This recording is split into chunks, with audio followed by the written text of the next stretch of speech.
Il est 18h, presque 2 minutes sur CNews et sur Europe 1. On est avec Louis de Ragnel. Bonsoir Louis. Bonsoir Laurent. Rachel Kahn qui est là. Bonsoir. Jean-Sébastien Ferjou du site Atlantico.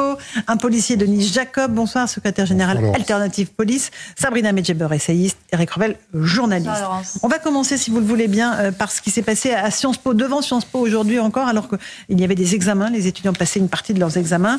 Un nouveau blocus a été organisé par des manifestants pro-palestiniens. On va voir les explications de Michael Dos Santos. Il y a eu un dialogue aussi impromptu entre François-Xavier Bellamy et Louis Boyard de la France Insoumise. Écoutez. Une centaine d'étudiants pro-palestiniens mobilisés en début d'après-midi devant Sciences Po, installés pour certains dans des tentes. Des professeurs venus soutenir leurs élèves, mais aussi deux députés, Louis Boyard, François-Xavier Bellamy, deux visions diamétralement opposées, deux élus, symboles de la division qui règne rue Saint-Guillaume. Si jamais vous avez un peu d'honneur et un peu de fierté pour votre pays, vous ne pouvez pas laisser la France se rendre complice d'un génocide. Parce que des gens qui sont incapables depuis le 7 octobre de dire que le Hamas est une organisation terroriste n'ont aucun honneur. Quelques minutes après cet échange houleux, Louis Boyard sera repoussé par les forces de l'ordre. Comme tous les manifestants, le député de la France Insoumise est sommé de quitter les lieux. Dans la matinée, une vingtaine d'étudiants, au visage dissimulé par des masques et des kéfiers, avaient obstrué l'entrée de Sciences Po avec des poubelles, du mobilier urbain ou encore des vélos. Rapidement, ils seront tous délogés par les forces de l'ordre. Organisé quelques minutes avant la tenue des examens, ce nouveau blocage indigne cette étudiante. Les étudiants ne pouvaient pas accéder aux salles. On avait des gens qui hurlaient devant les fenêtres en pleine période d'examen. On est 15 000 à Sciences Po. Là, devant l'école, on est quoi ? 500, peut-être 300. Une instrumentalisation de la part de ces militants pro-palestiniens. Instrumentalisation qui est faite par la France Insoumise également. Suite à ce blocage, deux étudiants de Sciences Po ont été interpellés par les forces de l'ordre. Voilà, les forces de l'ordre toujours omniprésentes. Denis Jacob, là, il fallait agir en douceur. Hein. Surtout, ne pas faire de blessés, ne pas provoquer d'incidents. Bien évidemment, on a affaire à une pseudo-manifestation de voie publique pacifiste, mais une manifestation non autorisée, illégale. Donc forcément, un trouble à l'ordre public. Je rappelle qu'un attroupement sur la voie publique, eh bien, c'est une infraction. Et que nous sommes là pour faire respecter et appliquer la loi. Et donc, notre travail, c'est de les déloger dans le calme, le plus gentiment possible, sans que nous soyons sans que nous soyons encore taxés de vilains et méchants policiers, en précisant que là, en l'occurrence, c'était des gendarmes. Voilà. Oui, il y a aussi cette confusion régulière. Force de l'ordre, on va dire. Certains nous associent souvent, trop souvent à la police, alors qu'il peut y avoir des gendarmes. Mais peu importe, on fait le même boulot et on est là, quelle que soit la corporation, pour appliquer la loi et de le faire dans de bonnes conditions pour éviter une fois de plus de victimiser et de dire que la police de la côte. Sont des méchants. Juste, on va revenir sur l'échange entre François-Xavier Bellamy et Louis Boyard. On va juste partir devant Sciences Po, où se trouve Célia Barotte et Axel Rebaud, pardon. Ça a été une journée encore une fois mouvementée devant Sciences Po, hein, Célia. Une journée très mouvementée et pourtant une journée cruciale pour les étudiants de Sciences Po, puisque vous l'avez rappelé, Laurence, aujourd'hui se tenait un examen très important pour une grande partie des étudiants de Sciences Po, et en milieu d'après-midi, les forces de l'ordre ont été contraintes de faire évacuer la rue Saint-Guillaume, une évacuation rapide qui s'est déroulée dans le calme, même si plusieurs manifestants ne souhaitaient pas partir. Certains sont restés au sol, sont restés assis. Un face-à-face donc entre les manifestants et les gendarmes, mais aussi un face-à-face entre Louis Boyard et François-Xavier Bellamy.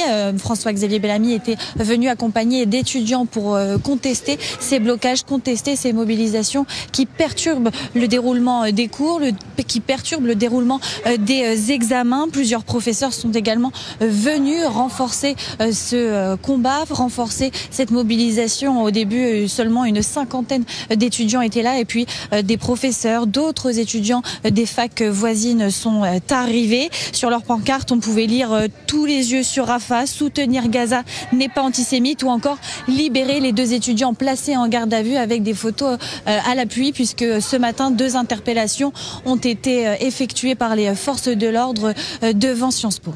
Oui, merci beaucoup Célia Barotte. Axel Rebaud sur place devant Sciences Po. Denis Jacob, vous voulez nous préciser l'infraction commise? Oui, parce que c'est important, ça. On pourrait dire pourquoi il ne reste pas, malgré les sommations de la police, de partir sur cette manifestation non déclarée, tout simplement parce que le fait de rester dans un attroupement après les sommations des forces de sécurité, c'est 1 an d'emprisonnement et 15 000 € d'amende. D'accord. Voilà. Okay. Bon, c'est bien de le rappeler aussi. Louis Dragnel, sur le fond, François-Xavier Bellamy, il a eu raison d'aller porter la contradiction à Louis Boyard de la France Insoumise. Eh bien, je pense qu'il a dû beaucoup hésiter avant d'y aller, parce que d'habitude, François-Xavier Bellamy, c'est quelqu'un qui essaie de convaincre à travers le dialogue, la rhétorique, la rhétorique, les arguments et tout ça.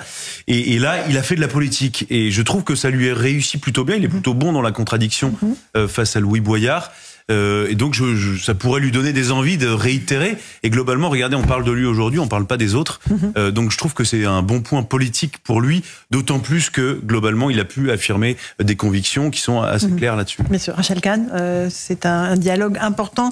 On a entendu qui détient les otages, qui fait un génocide. Voilà, c'est tous ces arguments qu'on entend depuis des semaines. Oui, moi, je trouve que là, il y a François-Xavier Bellamy qui se révèle dans cette campagne, et ça fait du bien, il a eu effectivement raison.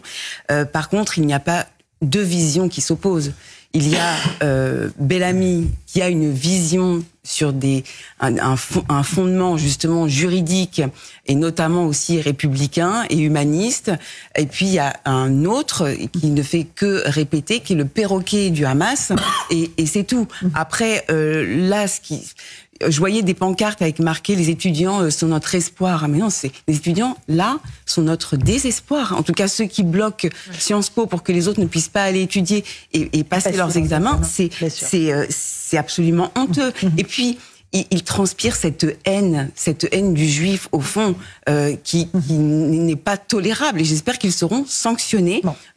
Par l'école, oui, par l'école, absolument. Et puis alors, ils sont tous de l'école. Et puis alors là, maintenant, il revendique la libération des 2 étudiants. J'aurais bien aimé qu'ils puissent revendiquer ce matin la libération des 3 otages qui sont de tous les otages.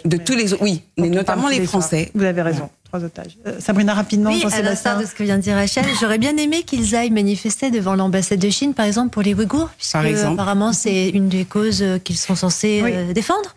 La même chose, absolument, la même chose en Iran, pour défendre les femmes iraniennes et les hommes iraniens qui risquent leur vie, pour combattre un régime théocratique. Ces gens-là mettent leur vie en péril, en danger, pour la cause et la noblesse de leur cause. Ces petits bourgeois et ces télégraphistes du Hamas dont fait partie Monsieur Boyard, mais ça c'est pas nouveau puisque encore une fois Sciences Po c'est devenu le bureau électoral de la France Insoumise. Un sondage de Civipop l'année dernière qui précisait qu'il avait fait 55% quand même, Jean-Luc Mélenchon à Sciences Po. Donc tout ça est un agrégat de cette convergence des luttes. On a entendu tout à l'heure une parole d'une professeure d'université qui nous parlait de décolonialisme dont les parents avaient aidé à reconstruire la France. C'est un discours, un aphorisme classique dans leur discours. Et en fait, voilà, c'est précisément, encore une fois, la convergence de la lutte indigéniste. Rouria Boutelja, les Blancs, les Juifs, les nous, et Jean-Luc Mélenchon, citoyens, réveillons-nous, etc. Mais ce qui est intéressant à comprendre, c'est que la pénétration de la pensée indigéniste, elle est très importante parce que Rouria Boutelja, qui avait déclaré quand même Mohamed Merah, c'est moi, a récemment déclaré que Jean-Luc Mélenchon était un butin de guerre. Et que c'était, je reprends ces mots, elle disait, c'est un truc de dingue, on a récupéré un laïcard de fou auprès de nous parce qu'il a le même combat contre l'islamophobie. Tout est dit. Donc tout est dit, mais juste une dernière chose, si seulement Louis Boyard ou n'importe quel, encore une fois, membre de la France Insoumise pouvait avoir un débat avec Mossab Hassan Youssef, qui est le fils de l'un des leaders du Hamas, qui est interviewé à travers le monde pour dénoncer ce qu'est le Hamas, peut-être que ça mettrait un peu d'ordre dans ce pays. Denis Jacob, rapidement. Et j'ai pas eu pour habitude jusqu'à présent de prendre la parole sur ce sujet hautement politique, mais aujourd'hui, je voudrais quand même faire part de mon vécu. Je pense qu'il est temps que je le dise. J'ai été moi-même victime de discrimination de par le nom que je porte, alors que je ne suis pas de confession juive. Et je pense que certains politiques feraient mieux de tourner cette fois leur langue dans leur bouche sur les propos qu'ils tiennent, parce que pour connaître ce que vit le peuple juif. Il faut malheureusement y être confronté. Je ne suis pas juif, mais je l'ai vécu. On est allé jusqu'à me faire porter l'étoile jaune dans ma jeunesse. Donc je peux vous garantir que c'est très dur à vivre. Déjà parce que je suis pas concerné par la cause juive, mais alors quand on l'est, je n'ose imaginer ce que peut vivre ce peuple. Donc voilà, je tenais à en témoigner pour la première fois de ma vie publiquement, parce que je le garde pour moi depuis toutes ces années, et c'est voilà, je voulais en témoigner ce soir. Oui, parce que c'est quand vous avez 18 ans, que vous faites votre service militaire et que votre bizutage consiste à vous faire marcher à quatre pattes avec l'étoile jaune, avec une ceinture autour du cou. Oui, il faut le vivre, voilà. J'ai vécu avec pendant 40 ans. Aujourd'hui, je voulais en témoigner parce que je trouve irresponsable certaines prises de position qui sont faites aujourd'hui. Alors moi, je dénonce tout ce qui peut être fait dans la bande de Gaza, bien évidemment. Personne ne peut cautionner la mort d'enfants. Mais il faudrait peut-être pas oublier qui a commencé et quelle a été la conséquence de l'attaque qu'a subi le peuple israélien. Prise de parole très forte de Denis Jacob. Vraiment, merci de ce témoignage. Rapidement, Jean-Sébastien Ferjou, avant la pause, sur cette séquence qu'on a vue devant Sciences Po entre François-Xavier Bellamy et l'insoumis Louis Boyard.